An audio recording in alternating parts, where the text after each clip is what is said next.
How's everybody doing? And this may be the part where I lose control of this event. Okay, I'll be good. Really quickly. I just have so many friends out there. Oh my gosh, this is so awesome.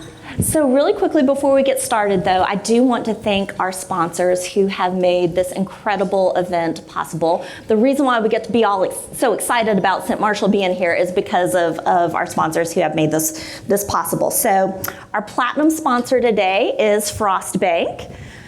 Our gold sponsors are ESRI, Esri, and Fort Worth Business Press. We got to clap for the sponsors. Yeah. Got to keep the money coming in. Yeah, what are y'all doing just sitting there? Got to keep the money coming in. We fed them too much breakfast. Silver sponsors are Limbeck and Balcom Agency. And our bronze sponsors are Dunaway, Acme Brick, McDonald Sanders, and BNSF Railway. Okay, so now let's get to these questions. All right, let's get to them. Thank you for that wonderful introduction. Well, thank you for being here. Oh my goodness, I hope we got that on tape. I like it. Oh, that was great. Thank you. Well, I had easy material to work with. Oh my goodness, thank you. So your personal journey, I think, is so powerful. No matter what the obstacle was, you had a way of just powering through it and coming out on the other side even stronger than you were before. So I think one of the reasons why you do this, and I love this having the opportunity to ask you about this, I have some of my former Neely Leadership Program students in the room. One of the things we talk about is resilience and overcoming obstacles and failure. And so I think one of the reasons why you're able to rise above all these challenges is that you identify the lesson in them. And then you apply that to future situations. So will you please share how your life lessons have factored into your leadership style and choices? Oh, I love that. Okay, I love that. Okay, so I think I've learned a few lessons, quite a few lessons in my life. And so there are some in particular that I think that resonate that I try to carry into my professional life.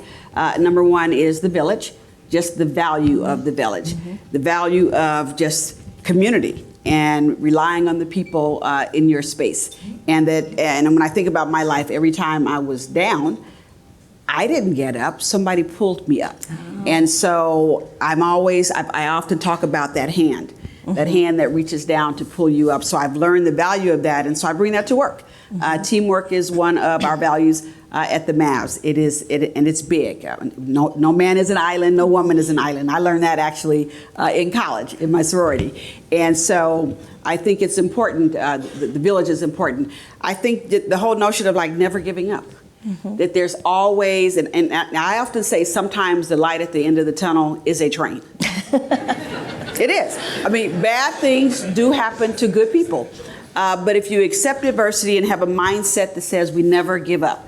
So if in the personal life, I've had that where, it's like, okay, I'm trying to have a family. It's like, what is going on, right? Can't have, 4 second trimester miscarriage, a daughter who dies, like what's going on? And I have 4 beautiful adopted children, so there was a plan. So you never give up because there is a plan. And so I'm like that at work too. No matter what happens on the court, off the court, we have to keep going. And I've learned the value of doing the right thing.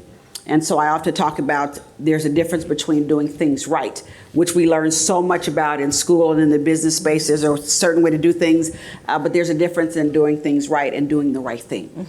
And so that's a lesson that I have learned in my life, just trying to sometimes do it on my own and doing the wrong thing. That no, there is sometimes the right thing just truly has to be done. And collectively, we kind of know what that is. So I've learned a few lessons. And I'm sure we'll talk about a bunch of them today. Yes. Well, that was a great answer. Thank you.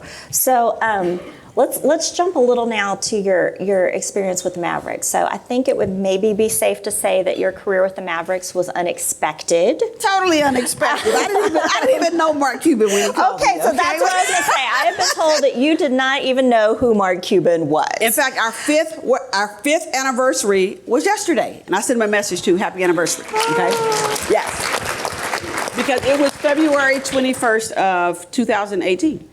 When he called me. And I remember that day I had I had written a blog and posted it called Impact.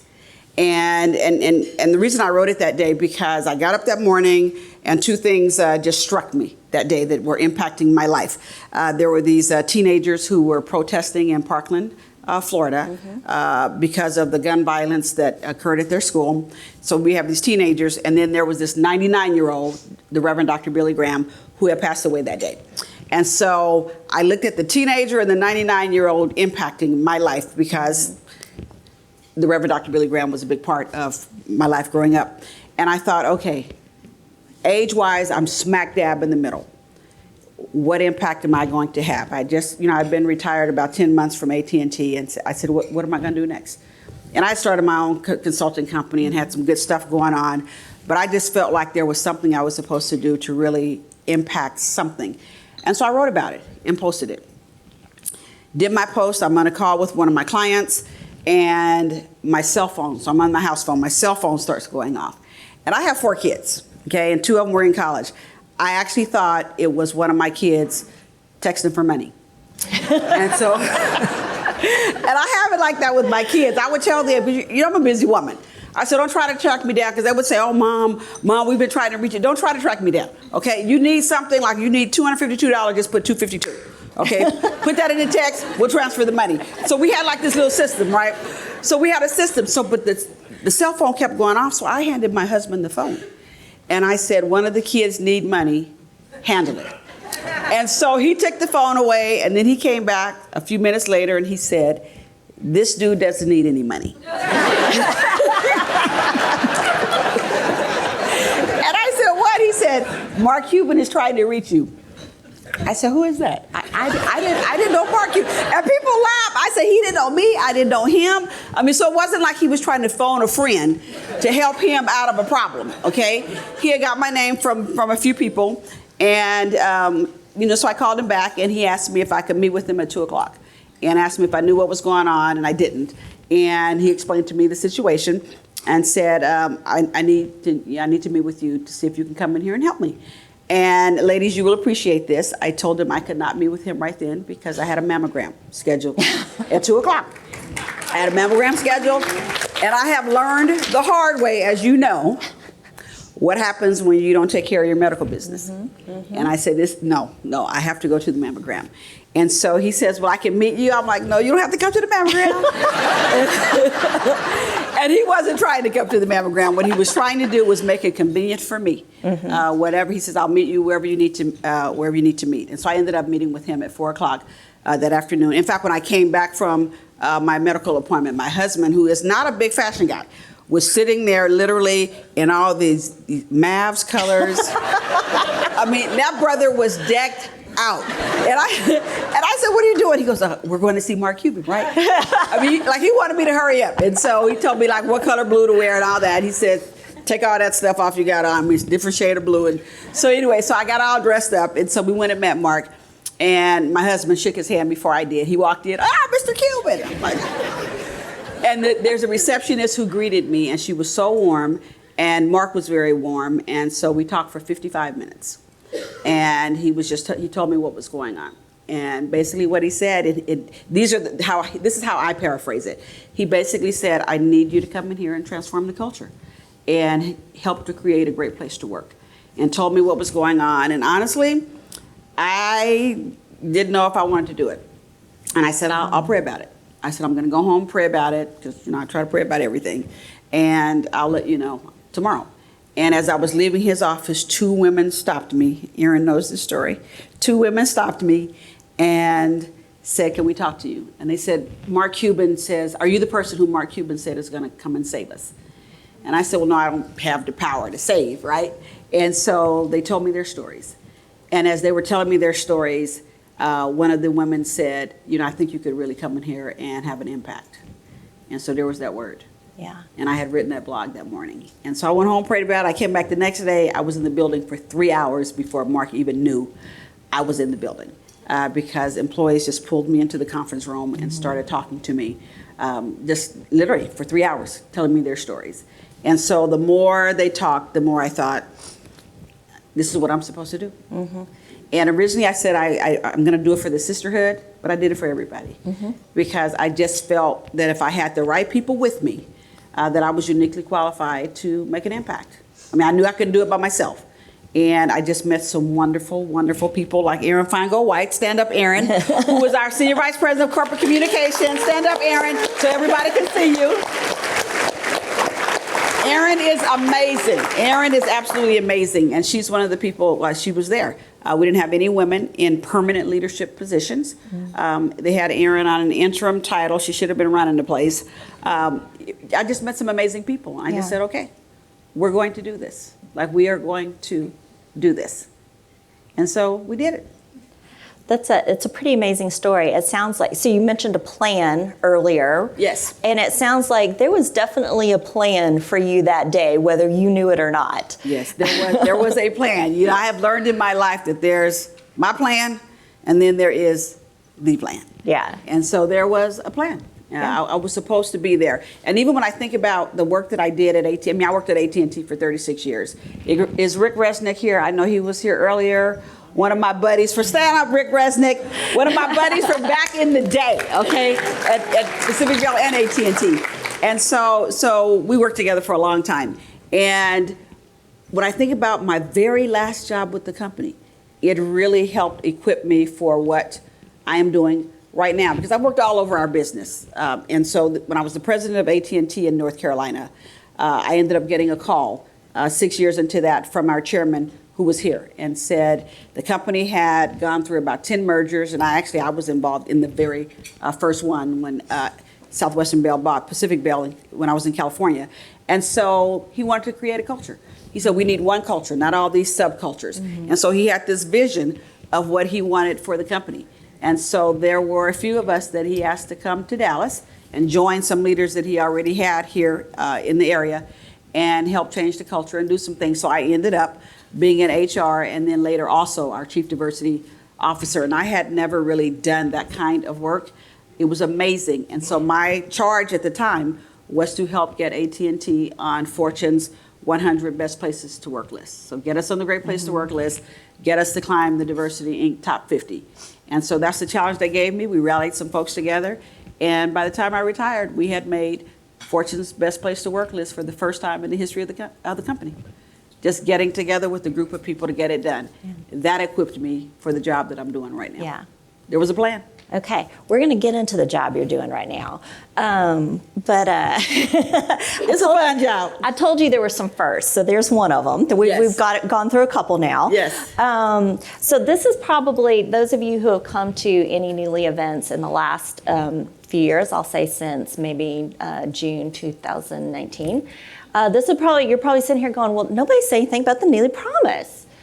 So just in case you don't know, the Neely Promise is we promise that we unleash human potential with leadership at our core and innovation in our spirit. Yes, I have that right. Look at you go. I like that. I like that promise. So, so the Mavericks organization, like Neely, has a clearly stated purpose. And if I understand correctly, its success depends on the ability of a diverse group of individuals. Yes. So explain to us the tangible ways that the Mavericks purpose is incorporated in your day-to-day operations and how trust and transparency are factored into your purpose. Ooh, that's a big question. I love it. Okay, I live for this stuff. Our workplace promise at the Mavs is every voice matters and everybody belongs. It was important when I got there that we establish a culture that it's not just about the people way at the top. It's about all of us. And so we have a vision. I laid out a vision when I got there that said by the end of that year, we would set the global standard in diversity and inclusion. And I picked that because of the business case. If you do well there, bottom line, you will have a profitable business and great customer service, win the war for talent and all that. We know the business case. So that's why I laid that out. Then we have a set of values, and we live by these values every day. Our hiring decisions are made this way. Our philanthropic decisions are made this way. Everything is measured against a set of values, and those values spell CRAFTS, C-R-A-F-T-S. Character, respect, authenticity, fairness, teamwork, and safety, both physical and emotional safety. And so you walk into our organization, you will see that everywhere, but more importantly, and what I told our team is, these values will not just be on the walls, they will operate in the halls. Everything we do. And so we just actually had a big celebration last year, the Crafts Awards. And so we actually recognized people who were living out the values and all that. It was just a beautiful thing. We ended up putting a focus on women, truly elevating, empowering women. So when I got there, we laid out a vision, values, and I had a 100-day plan. And the first part of that plan was modeling zero tolerance. So there were just some things we had to lay out, the compliance structure and all that, hotline, et cetera. Some things we just wouldn't tolerate. Then we had an Express Women's Playbook, like a playbook that said, here's what we're going to do for women. In fact, my very, very first act in the job was when I sat down with the CFO and COO, I said, I need the salaries of everybody here, top to bottom, like everybody. That was my first act. And so I said I needed broken out by gender and ethnicity. So I needed the demographics. And for some reason, it took like 3 hours, but that's not what they brought me back. And I said, okay, fellas, I guess we're going to sit here and go name by name because I need this information, because it was important to me to see, A, the demographics, but then also the pay, because pay matters. And I need to see if we had any equity issues. So we had our women's playbook, a real focus on women from all aspects of their lives and careers, and then a plan around cultural transformation and then just organizational excellence, which is where the pay equity and all that came in.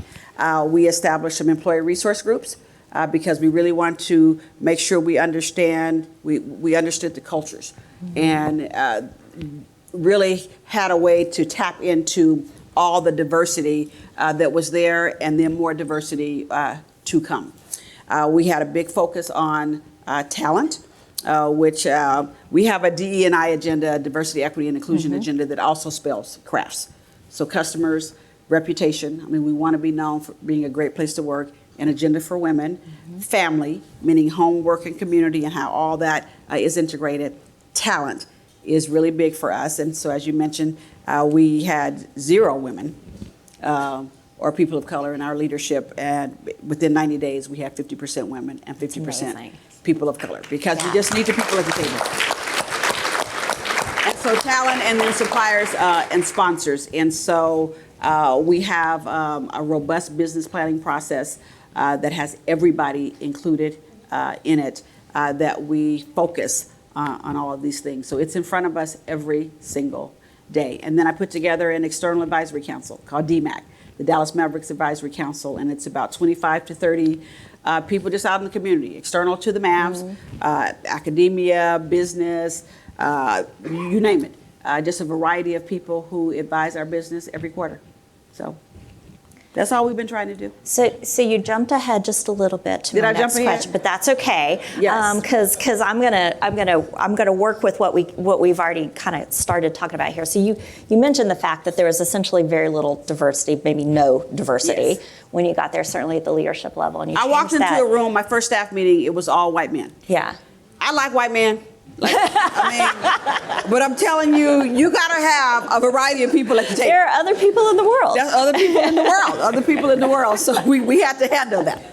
So, and you talked about, right, when you first got there, you met these women and they were very warm and they were very excited to have you there. Yes. But my guess is that when you walked in that first 100 days, not everybody was going to be on board with your ideas for what you wanted to do with the Mavericks. So, and there were probably times going back to resilience and learning from failure that you probably thought, this is kind of hard. So how did you, tell me some of the things you did to get past that? And right, anybody who's led change just knows how hard that is in any circumstance. So how did you make this happen? Well, it is. So the part that was a challenge for me is I didn't know the business of basketball. Okay, and so there were a few guys in there trying to really take advantage of the fact that I didn't know the business of basketball. But my boss told me, don't worry about that. He was looking for a leader, that he would teach me the business of basketball. Others would. Don't worry about that. He needed me to lead, and I was a proven leader. And so I remember I had one-on-ones with every single employee in the organization in my first 90 days, like every single employee. And so I would start out by just saying, give me your whole life story. And then they'd say, oh, this is my 5th season at the Mavs or my 10th season at the Mavs. And I said, were you born here? I'm like, I want your whole life story because I really want to like know these people and listen to them. I have a leadership philosophy that's 3 L's. And basically, if I want to be really effective as a leader, I figure there are just 3 things that I really need to do extremely well. Listen to the people, learn from the people, and love the people. And the way I get to do that is starting out, with these one-on-ones. And so then we would talk about all kind of stuff. They'd tell me what was going on. And then I would close my one-on-ones the same way. I'd say, tell me where you see yourself professionally and personally 5 years from now. Because, of course, my job as a leader is to help them get there. So in these one-on-ones, I learned a lot. And so in one of these particular one-on-ones, one guy was telling me, he said, you probably noticed that our team hasn't really been engaging in some of this. And we want to. But our big boss told us not to engage because this is a publicity stunt and you'll be gone in 90 days. I said, tell me more. Tell me more. And so when I got all this information, I ended up talking to the guy. And so I kind of like waited, and other people, were signaling that this guy was a problem. Because I did have to let some people go, obviously, when I got there, which is also a hard thing to do, too. That's a very hard thing to do because it's somebody's livelihood. But I always say in my 42 years of doing this work, I've never fired anybody. People self-select. They opt out. They decide they don't want to comply with the values, the culture, or whatever. So as a leader, you have to be the one to walk them to the door. In my case, usually there's a security person who walks them to the door. But that's hard. I mean, that's hard stuff because you're impacting somebody's life or they've impacted their life. But I called this guy in and I said, we need to talk about this because clearly this place is in need of a transformation. We laid out a plan to be a great place to work. We're on this journey. And I said, it sounds like you're not engaged. He goes, no, it's a publicity stunt. Cuban just, hired you. You don't know the business of basketball. And so there's nothing wrong with what we're doing here. We're fine and we'll be okay. And I thought, okay. So he admitted it. And he's not there anymore. Okay. So I've been there 5 years and we had to let him go. I'm making some notes here. Because it wasn't fair to, and I actually really like this guy. I still talk to him. Yeah. I still talk to him. But he just wasn't for the change. He thought it was okay the way it was. And it wasn't. Yeah. And so we had a good philosophical discussion. And so we said, okay, I wanted him, it's important to me that people leave even with their dignity intact. Especially if they have kids and all that. I don't want headlines. I'm not for any of that. So let's just figure out how we do this. And then he has told me so many times since then that he was just blinded because he had been there so long. Yeah. He said, it's a better place now. Yeah. It is a better place now. God, what an amazing moral to that story. And that your compassion and your attempt to understand him right, probably resulted in a completely different outcome than if you had approached that in a different way. Oh, it's all about compassion. There's one of my favorite quotes is actually attributed to Teddy Roosevelt, and that is, people don't care how much you know until they know how much you care. And so even when you have to let people go and it's not working out, you can still care about them. Yeah. I mean, they're still people. And that's why I like to get to know people because they're not just employees. Yeah. I mean, the people that get up out of bed in the morning, the issues they have, the background they have, the dreams they have, those are the people who walk into our doors. And so I want to know them. So as leaders, we have to know them so we can meet them where they are. They don't just get up and go in a phone booth somewhere, if you can find one, and put a big M on their chest for Mavs or T for AT&T and come in as some superhero. Yeah. These are employees these are people. These are people first and employees second. And that's how I always like to treat people, even if it's a situation where we've got to part ways. Yeah. And fortunately, I haven't had to do too much of that. Yeah. But sometimes you have to do it because if you truly love the people, you've got to love all the people. And sometimes to keep somebody around who really is toxic is not showing everybody else that you love them. Right. That's a great point. So we've talked about quite a few of your first. One that we have not mentioned is that when Cynt was in college at UC Berkeley, correct? Go Bears. She was the first Y'all got our coach out here. She was the first black cheerleader at UC Berkeley. And right, we just talked about some of her more recent firsts. So tell me, what does it mean to you to be the first woman or black woman to step into these positions? And how have your thoughts on being the first changed since college and now? Okay, so usually when I'm first, and I think I can say this for a lot of people, usually when I'm first, I don't know that I'm first. So the only time I actually sought to be first was when I was the first black senior class president in my high school. And that's because I was very intentional about it. As a freshman, I sat at my sister's high school graduation, and there were 2 white guys on stage, and I asked my mom, can a black girl be senior class president? And she said, yeah, you can do whatever you want to do. I said, okay. So when I was a junior in high school, at the end of that year, I told one of my buddies, I said, I need you to run for class president, and student body president, and I'm going to run for class president because we're going to stand up on stage and be the first black girls on the stage at our graduation. Now, I didn't think about all the work I had to do as senior class president, okay? I was just thinking, we're going to do something different here. We're going to make history, right?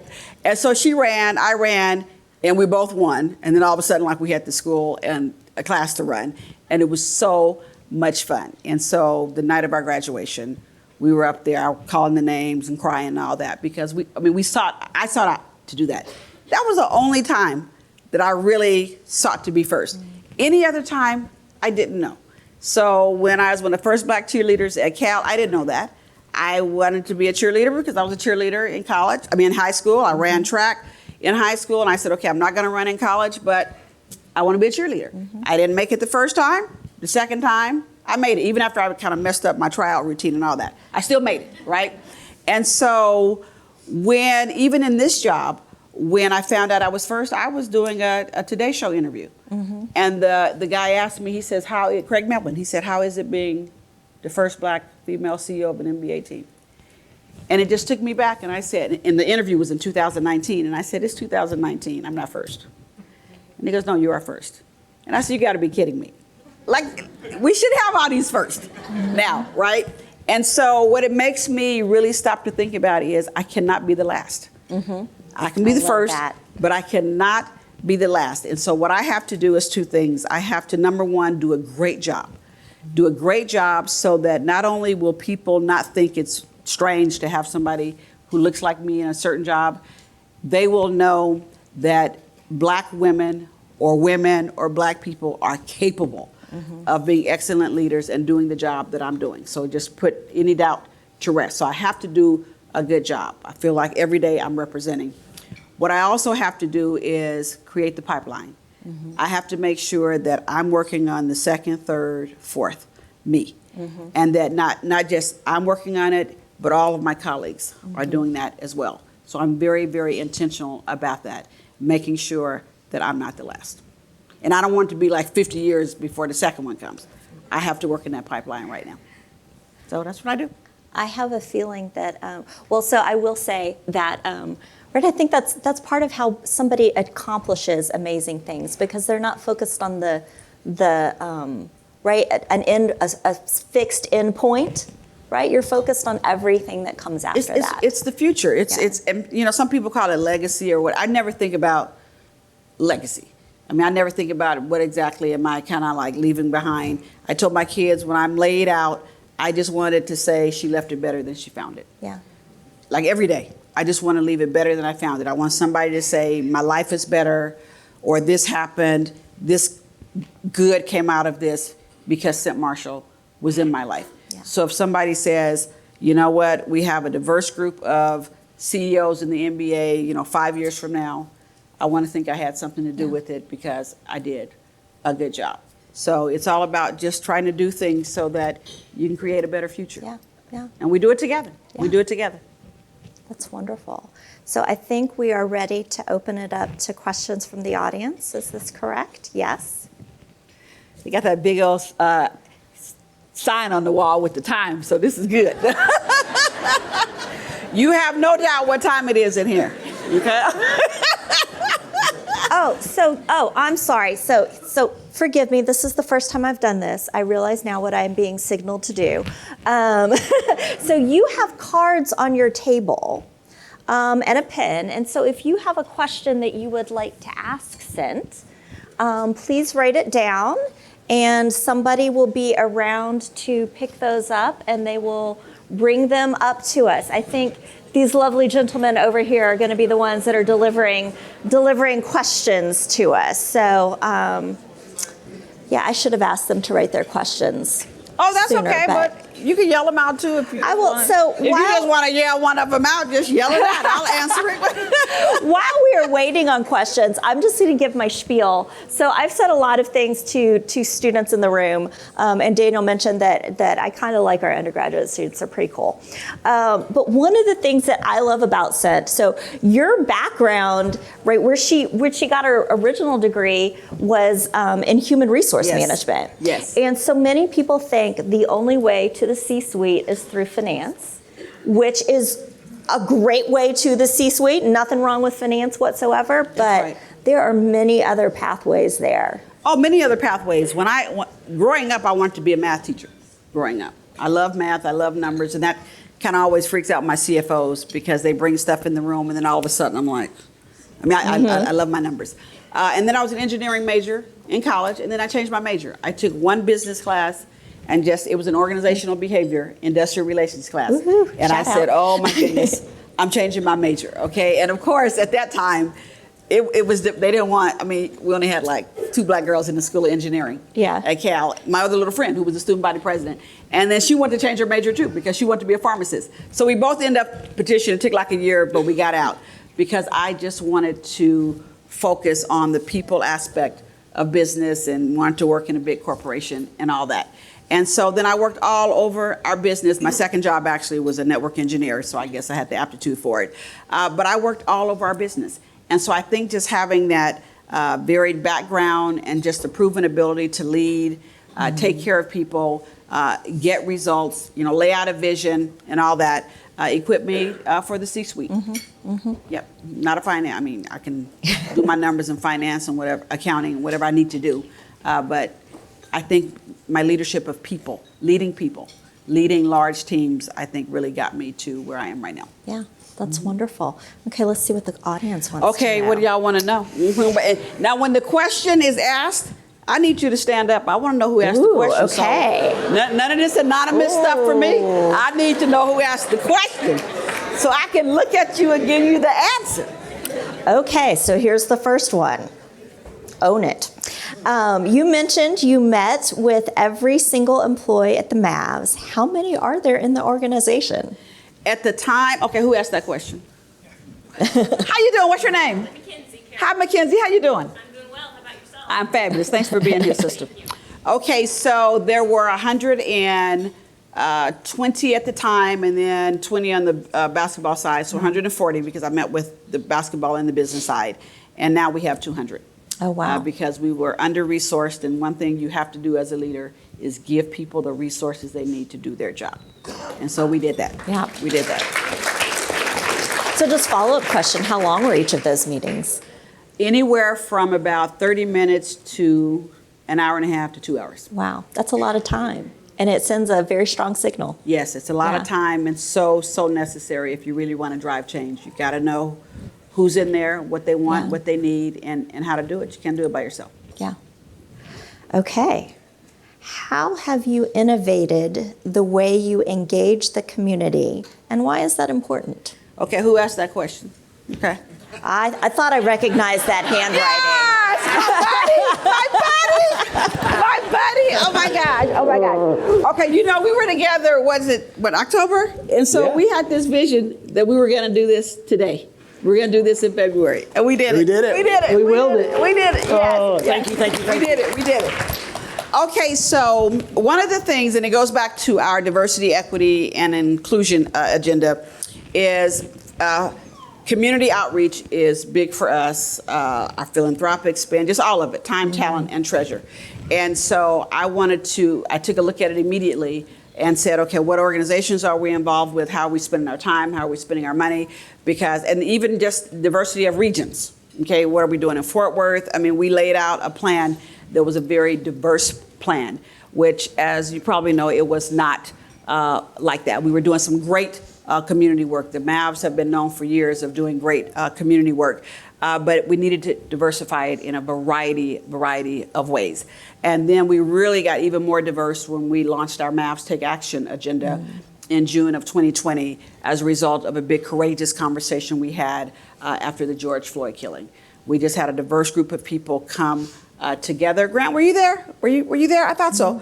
And so we just said, we need to take action in a very different way, engage the community in a different way, develop not just a community agenda, but a social justice agenda. And so we come at it in a variety of angles around advocacy, communication, training, investment, outreach, and then making a lot of noise about what is right. And so we used our D&I agenda to do that. We're so glad that you're engaging with this community today. We have a big Fort Worth agenda that obviously you guys are at the heart of. And so thank you. Yes. Because you are helping us figure out exactly how to engage and what we need to do here. So we appreciate the partnership and helping us kind of take it to the next level. Oh, this is a juicy one. Ooh, better get ready to stand up. You've had many successes. Yes. What failures have you had since at the Mavs, and what did you learn from it or them? Oh, I've had a few. Okay, so okay, who asked that question? I love that question. What's your name? My name is Joyce Silman. Oh, Joyce, how you doing? I'm wonderful. Oh, I'm fabulous. Thank you. Okay, so I'm going to give you quickly 2 responses to that. I had a failure when I was at AT&T. I don't know if my buddy Rick remembers this. I got this big job. Okay, so hear it again. The first, right? The first woman, the first black person in this. It was a huge job. Okay, and I was over all the assignment, installation, and maintenance, so all that for the San Francisco Bay Area. And came right in and said, I am going to focus on the people. Same thing. I got to meet all these people. Now, when you have like 10,000 people, it's hard to like meet with everybody. So I had it by levels, right? But then I said, I'm going to do my ride days and just spend all my time. I went to pole climbing school, even though I didn't have to. I just wanted to understand kind of what, learn, right? Listen, learn, love. But there's a whole job that you have to do. So you have to balance. And this was like my first big director job in the company.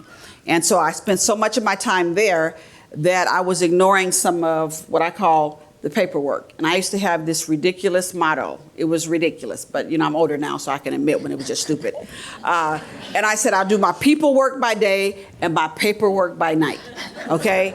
And so, but then if I got home and I was too tired, then I just wouldn't do it. And so the paperwork would kind of go to the side, right?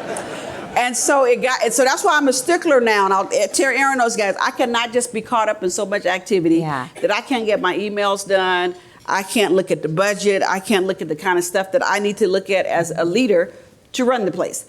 And so I was at home one night and I was looking at these reports and something wasn't right. And actually it turned out that I had an employee embezzling from the company. Oh, wow. Like right close to me in my office. Now, I discovered it. So I raised the issue. I told all my bosses about it, but then I got in trouble. And I was so mad about that. I'm like, okay, why did I get in trouble? Well, the reason I got in trouble, I had to figure it out myself. If I had done the whole job and focused on it, I probably would have discovered it a year before I actually discovered it. But I was out of balance in my job. And so what I learned from that is, as a leader, there's a whole job to be done. And you can't just pick the parts that you like, or the parts that you're extremely good at, or the parts that you think are the priority. You have multiple priorities. And so I learned that the hard way. Fortunately, I was in the job by 3 years at that point, so it was time to move on. Fortunately, because they moved me on. Okay, but I learned it, and so I'm real focused on it now. Do the whole job. Know what it is, but do the whole job. And so in the Mavs, I think one of the things that I have learned is sometimes a narrative can get away from you. And I do have a tendency to pretty much say, I know what's important. I know what the truth is. The Lord knows what the truth is. And sometimes that's all that matters to me. Mm-hmm. And I'm also very aware if I respond to something, how it could actually sometime adversely impact somebody else. Mm-hmm. And so then I won't respond to it because I don't want to embarrass anybody. Mm-hmm. I don't want to make them look bad. But there were 2 situations that happened to me at the Mavs, and they were lies. And they were in the media. And I had to decide if I'm going to respond to this and really address it. And I decided not to. Fortunately, one worked out to where they came and apologized and said they were wrong. But the other one didn't. And to this day, I still take a hit for it. But I've decided that I'll just take a hit for it because I don't want to embarrass the people that were involved. Because for me to come out with the truth will embarrass them. Yeah. And I'm just not going to do that. Some people will, like my corporate communications person, would say address it. And then I've just decided it's more important to me to keep those people okay. Yeah. Yeah. Yeah. So you have to kind of weigh it. So we'll see ultimately one day whether it's a failure or not. We'll see. That sounds like it's probably working so far. I think it is. Every now and then it'll come up and I'm like, that just ain't right. But but it's my fault that people don't know it's not right because I haven't said it. But I'm not going to. I'm not going to embarrass those people. So one last question. What did you do or lean on in times of self-doubt? Thank you, by the way, audience, for writing very legible questions. What did you do or lean on in times of self-doubt? Is there a certain moment or achievement that made self-doubt disappear? Okay, I love that question. Who asked that question? Oh, yay. What's your name? Thanks, Devin. I love that question. Okay, so when self-doubt creeps in, and some people call it the imposter syndrome, and I used to always say, I've never had the imposter syndrome. But then the more I said that, the more I realized, I guess I did have the imposter syndrome. Maybe that's what's making me say I don't have it, right? And so what I try to tell myself is, and so whatever table, when that self-doubt shows up, whatever table it shows up at, I usually try to tell myself that I didn't invite myself to this table. I didn't invite myself to this party. Somebody invited me to be here. Like Mark Cuban called me. I didn't even know him, okay? So there's a reason that I am here. And so then I have to actually stop, which I don't do often, and think about what I actually bring to this party, why I actually was the one to get the call, and why we have been successful, our whole team, and the role that I have played in that. So I have to stop every now and then and talk to myself and tell myself it's gonna be okay. I am kind of like, okay, that they asked me to be here. And so that's what you have to tell yourself sometime because self-doubt creeps in all the time. We have to remind ourselves of who we are, what we bring, what role we play. Everybody in here, we all play a unique role at work, at home, in the community, in this society. And I think we have to stop and realize what is that unique role that we play because it's necessary. Like we all need each other. We truly all need each other. And so what role is it that you play, that I play, that you play to make all of this work? And I have to stop and think about that role that I play and then stop having my little pity party and get on about playing that role.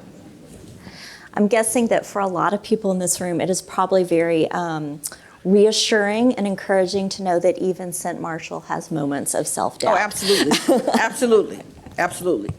So I'm going to ask you to wrap things, to give us kind of like your key 3 takeaways. So you be thinking about those. Okay. But while she's thinking, so for those of you who don't know, Cynt Marshall has written an amazing book called You've Been Chosen. And you probably all knew that, but what you probably don't know, it has been nominated for an NAACP Image Award. Yes. Okay. But we didn't win last night, but it's okay. She had some stiff competition. Oh, yeah, like the First Lady of the United States, the former First Lady, yeah. Senator Warnock, but who actually won, and this goes into like the key takeaway, one of the key takeaways.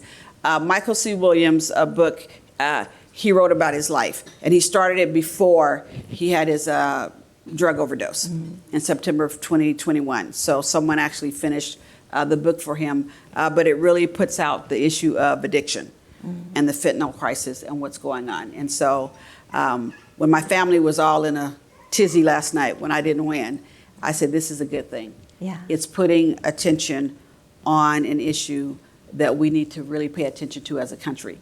And so, and that's one of my takeaways is there's some real important stuff going on in this world.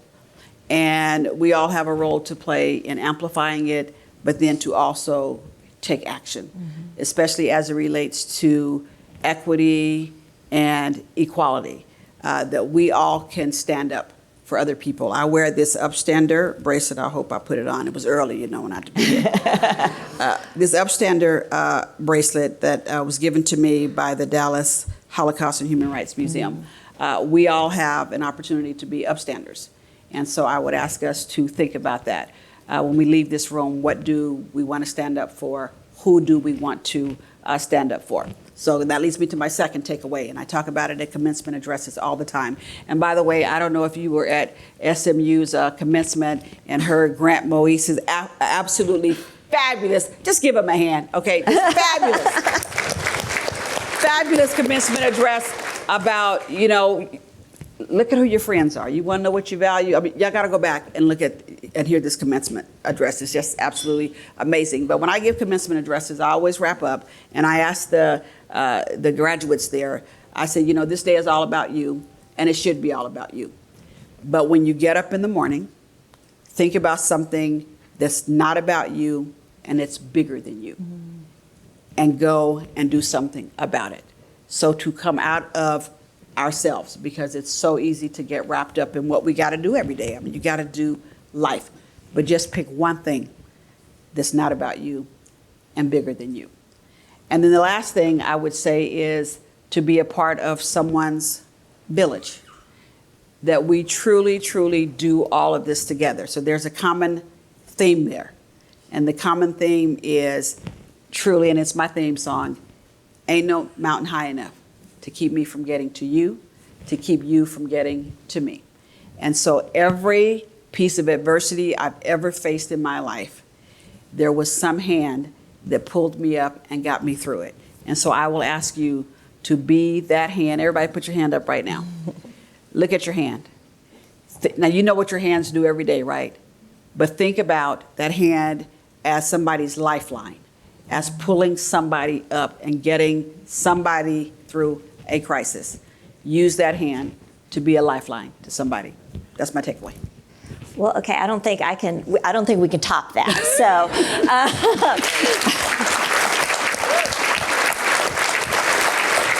you probably have all noticed that there's a copy of Cynt's book on your table, and if you will look at the right side of your chair, like underneath somewhere, some of you may have, I think there's like a sticker or a tag or something, and if you're the one with the sticker or tag, you get to take home Cynt's book. You get a book, you get a book, you get a book, you get a book.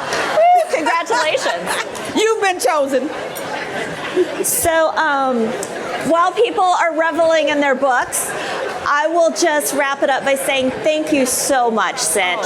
And for me, I do feel so especially fortunate that I got to be here today, because I have learned so much from you that I feel like I can take into my role as interim dean. You are wonderful. Thank you. You are too, and I know everyone else has learned so much here. We're all going to be better leaders. Thank you. Thank you, everyone.